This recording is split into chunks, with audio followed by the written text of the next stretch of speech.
আমরা সকলেই জানি যে রাজ্য সরকারে কিন্তু ভালোই নিয়োগ হতে চলেছে, কিন্তু এখন সবথেকে বড় ফ্যাসাদে পড়ছে ফ্রেশার্সরা।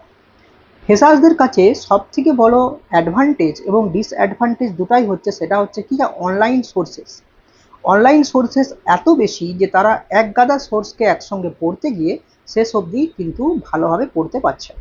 আর এখন প্রতিটা চ্যানেলে ম্যারাথন শুরু হবে, আর সেখানে এমন সহজ সহজ প্রশ্ন রাখা হবে যেগুলোকে দেখে কিন্তু তোমার লোভ লাগবে, এবং তারপর তুমি তাদের কোর্সটাকে পারচেস করবে।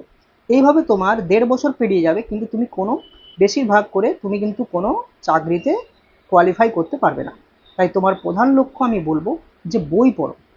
বই পড়ার পর যে যে বিষয়গুলো তোমার দুর্বল, বিশেষ করে যেমন ধরো কারো যদি ম্যাথ বা ইংলিশ, জিআই, এগুলোর তুমি অনলাইন ব্যাচ নিয়ে নাও, ভালো ভালো স্যার রয়েছে।